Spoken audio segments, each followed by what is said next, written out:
Cerita novel romantis. Takdir dalam pernikahan. Bab 21. Ketika mengabaikan istri, Jenika bangkit dari pangkuan suaminya. Keromantisan mereka yang baru saja terjadi kini digantikan dengan sikap datar suami. Seiring waktu, sikapnya Denzel mulai berubah pada Jenika. Ibu Halim yang sedang sensitif perasaannya ini mulai gerah dengan ulah suaminya yang mendiamkannya padahal ia sudah beberapa kali minta maaf pada Denzel. Keduanya yang masih tinggal di apartemen itu menjadi sibuk sendiri satu sama lain dengan pekerjaan mereka. Denzel yang awalnya sudah melarang Jenika agar tidak melakukan aktivitas berat di dalam rumah mengingat dia saat ini sedang hamil kembar 3. Namun Jenika tidak menanggapi permintaan suaminya. Sebenarnya Jenika begitu senang dengan perhatian suaminya untuk melarangnya bekerja di saat sedang hamil walaupun itu hanya memasak. Tapi tingkah dingin Denzel yang terus-menerus mengabaikannya yang membuat Jenika merasa perhatian itu terkesan biasa saja. Mengapa kamu masih saja keras kepala mengerjakan semuanya sendiri? Bukankah kamu harus menjaga kandunganmu agar tetap sehat? Sinis Denzel. Jadi, kamu hanya khawatir pada bayi kembarmu saja? Tanya Jenika dingin. Yah, bukan begitu. Tentunya memikirkan keadaan kamu juga. Balas Denzel yang tidak lagi menyematkan kata sayang atau baby saat bicara dengan istrinya. Sudahlah. Aku tidak butuh pembantu. Aku masih kuat melakukannya sendiri. Lagi pula aku juga mantan pembantu. Pekerjaan yang hanya mengurus satu orang bukan masalah berat bagiku. Ucap Jenika makin mengibarkan perang dingin antara mereka. Terserah padamu saja. Aku sudah mengingatkan padamu. Jika kamu bermasalah dengan badanmu, bukankah kamu sendiri yang akan merasakan sakitnya? Cicit Denzel. Hati Jenika merasa sangat sakit. Di saat ia sedang hamil dan butuh kasih sayang dan perhatian suaminya, justru Denzel bersikap dingin padanya. Segala upaya untuk membuat suaminya memaafkannya, tetap saja tidak menyentuh hati Denzel sedikitpun. Emangnya kalau aku lebih pintar darinya adalah sebuah kesalahan atau dosa? Kok jadi laki egois banget ya? Apa salahnya menjaga keamanan sebelum semuanya terlambat? Kenapa bukannya dia harusnya berterima kasih kepadaku, kok malah memusuhiku? Gerutu Jenika. Minggu berlalu, bulan berganti. Sikap Denzel yang masih dingin pada istrinya, membuat tingkat kesabaran Jenika sudah setipis tisu. Ia yang tidak lagi bercanda dengan istrinya bahkan perut Jenika tidak lagi dia usap. Jenika memutuskan untuk pergi ke rumah sakit sendiri untuk melihat perkembangan janinnya. Jenika yang buru-buru pergi, lupa membawa ponselnya yang tadi ia kes di atas meja nakas tempat tidurnya. Karena berangkatnya sore hari, Jenika menumpang taksi online untuk mengantarnya ke rumah sakit. Rasa kesalnya Jenika pada Denzel membuat dirinya mengunjungi rumah sakit lain bukan rumah sakit langganan keluarganya. Apakah ini anak pertama Anda, Nona? Tanya Dokter Sherin. Iya dokter, ujar Jenika. Kenapa tidak datang bersama dengan suami, supaya bisa melihat perkembangan janinnya? Apalagi sudah memasuki usia 6 bulan, Pasti suaminya juga ikut penasaran melihat keturunannya, ucap Dr. Sherin. Suami saya lagi dinas ke luar negeri, bulan depan baru kembali. Kalau saya menunggunya, berarti saya melewati momen berharga untuk melihat perkembangan janin kembar saya, ujar Jenika. Sebelumnya periksa di mana? Tanya Dr. Sherin. Rumah sakit Singapura, ucap Jenika asal. Perkembangan bayinya sangat baik dan ketiganya sangat aktif. Tapi sayang jenis kelamin mereka tidak bisa terlihat, ucap dokter tersebut. Tidak apa, yang penting mereka sehat. Saya tidak mempermasalahkan jenis kelamin mereka dokter, ucap Jenika. Dokter Sherin memberikan kopi resep pada Jenika. Gadis ini pamit dan mengambil resepnya di farmasi. Saat ingin pulang, ia hendak mengambil ponselnya untuk memesan taksi. Ia mencari beberapa saat dan baru ingat, ponselnya lupa ia bawa usai memesan taksi tadi saat mau berangkat ke rumah sakit. Astagfirullah. Ya Allah. Kenapa aku bisa lupa dengan ponselku? Keluh Jenika. Jenika akhirnya menumpang taksi biasa. Di saat yang sama hujan mulai turun deras, jalanan mulai macet. Sang sopir mengambil jalan alternatif menghindari macet. Sayang sekali, nasib sial menghadang Jenika. Rupanya sopir taksi itu menepikan mobilnya di tempat yang sepi lalu mengeluarkan pisaunya mengarah pada Jenika. Serahkan tas itu nyonya. Ancamnya membuat Jenika ketakutan dan menyerahkannya. Ini bang. Ambil saja asal jangan sakiti saya dan kandungan saya, ucap Jenika sambil gemetar ketakutan. Turun. Bentak sopir itu dan Jenika buru-buru turun dari mobil itu. Belum saja kakinya berpijak dengan benar di aspal, sopir mobil taksi itu langsung menekan pedal gas mobilnya dengan tiba-tiba membuat tubuh Jenika terjatuh. Ah! Pekik Jenika menahan sakit di pinggangnya.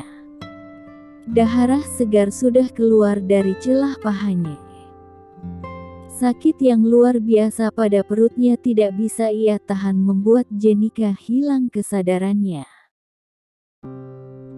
Sementara itu, di apartemen, Denzel mencari istrinya yang sedari tadi tidak kunjung pulang. Ia juga bingung melacak Jenika yang tidak membawa ponselnya. Denzel mencari sepatu dan tas yang hilang dari rak sepatu dan tas itu. Ia baru menyadari kalau Jenika pergi. Apakah dia ke rumah sakit? Tanya Denzel sambil menekan nomor telepon milik Dr. Indri. Maaf Tuan Denzel. Jenika tidak mengunjungi rumah sakit dan dia tidak melakukan pendaftaran secara online sebelumnya, ucap Dr. Indri. Tanpa banyak tanya Denzel langsung mematikan ponselnya. Ia berharap kalau Jenika tidak kabur lagi seperti sebelumnya. Ya Allah. Jangan sampai istriku kabur lagi, sesal Denzel dalam harapnya. Sementara itu, hujan di luar sana makin deras dan enggan untuk berhenti. Pikiran Denzel menjadi buntu untuk mencari istrinya. Ponsel Jenika yang menggunakan sandi lensa matanya sendiri membuat Denzel tidak bisa memeriksa petunjuk dari ponsel itu. Padahal sebelumnya, Jenika tidak pernah memberi sandi pada ponselnya. Karena kesalnya pada suaminya, Jenika menjadi melakukan hal-hal bodoh. Ia beralih meretas CCTV apartemen di depan lobi untuk memeriksa Jenika menumpang salah satu mobil dan ternyata benar Jenika menggunakan taksi online. Denzel menghubungi nomor telepon ponsel online tersebut. Halo. Apakah hari ini Anda yang menjemput seorang wanita bercadar di apartemen Hawaii Dream? Tanya Denzel. Oh, Ibu Jenika. Tanya sopir yang masih ingat dengan pelanggannya itu karena Jenika melebihkan pembayaran ongkos taksinya tadi. Benar, ujar Denzel. Saya antar Nyonya ke rumah sakit internasional, ucap sopir tersebut. Terima kasih. Tolong kirim nomor rekeningmu, aku akan transfer uang padamu sebagai ucapan terima kasihku, ucap Denzel. Tidak usah Tuan, ini adalah bagian tanggung jawab saya. Semoga Tuan bisa menemukan istri Tuan, ucap sopir itu mematikan ponselnya setelah mendengar alasan Denzel yang tidak tahu kemana perginya Jenika. Denzel buru-buru ke rumah sakit yang didatangi Jenika. Dokter Sherin menjelaskan kepada Denzel apa adanya. Denzel meretas lagi CCTV rumah sakit dan mencari tahu istrinya menumpang mobil apa. Akhirnya istrinya ditemukan dengan menggunakan taksi biasa. Sialnya, sang sopir yang membawa Jenika itu adalah sopir taksi tembak atau sopir pengganti, bukan sopir tetap. Denzel meminta pemilik taksi itu untuk menemukan sopir gadungan itu atau saham dari pengusaha taksi itu akan ia jatuhkan di pasaran besok. Arlen yang ikut andil dalam pencarian itu akhirnya menemukan sopir gadungan itu dan ia menginterogasi sendiri sopir itu. Di mana wanita itu kamu turunkan? Hah? Arlan sambil memukuli si pria paruh baya itu dengan gesper. Di jalanan sepi dan gelap, ucap pria itu ketakutan sambil menahan sakit pada dirinya yang sudah bonyok dihantam Arlen yang terlihat sangat marah pada pria itu. Di mana otakmu hingga kamu menurunkan wanita hamil itu setelah merampok tasnya? Jika kau ambil tasnya saja dan menurunkan di tempat yang layak, tidak akan membuatnya miskin. Kau sudah salah berhadapan dengan seorang istri mafia. Bersiaplah. Sebentar lagi kepalamu akan dikuliti oleh suaminya. Sebutkan alamatnya yang tadi kamu tinggalkan, gadis itu. Titah Arlen. Denzel yang mendatangi tempat yang dimaksud oleh sopir tadi sama sekali tidak menemukan Jenika. Perasaan Denzel sudah tidak mulai tenang. Jenika, di mana kamu sayang? Maafkan aku. Kenapa aku harus kehilanganmu dulu baru menyadari kebodohanku? Jenika. Pekik Denzel di dalam mobil sambil memukul setir mobilnya berkali-kali. Wajah pucat Jenika terlihat jelas dengan selang infus dan oksigen, bahkan transfusi darah sudah terpasang pada tubuhnya. Beberapa bagian yang memar dan ada juga yang lecet. Namun ada yang harus dokter spesialis kandungan di rumah sakit mewah itu sedang memperjuangkan kandungan Jenika yang mengandung kembar 3 itu. Tuan. Kami butuh tanda tangan Tuan untuk melakukan operasi sesar saat ini karena istri Anda mengalami pendarahan berat, pinta Dr. Marion. Maksudnya, bayinya tidak akan selamat atau bagaimana ya? Tanya Devan. Jika tidak mengangkat bayinya, istri Anda akan meninggal, ucap Dr. Marion. Jangan katakan itu. Aku mohon selamatkan mereka semuanya, ucap Devan yang tidak ingin membuat Jenika syok jika anaknya harus dikorbankan demi dirinya. Tapi Tuan, kami tidak bisa melakukannya. Tuan harus memilih salah satu di antara mereka, ucap Dr. Marion membuat Devan menatapnya horor. Kau saya pecat bekerja di rumah sakit ini, ucap Devan membuat Dr. Marion bingung. Emangnya Tuan ini siapa? Berani-beraninya memecat saya. Sinis Dr. Marion tidak terima.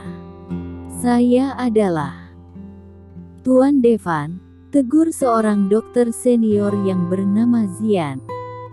Dokter Zian, tolong bilang pada dokter gadungan ini, untuk bisa menyelamatkan keluarga saya atau dia harus angkat kaki dari rumah sakit ini. Ancam Devan sinis. Apakah istri Anda? Tanya dokter Zian tidak bisa meneruskan kata-katanya. Saya tidak ingin menjelaskan apapun kepada Anda. Selamatkan wanita dan anakku atau...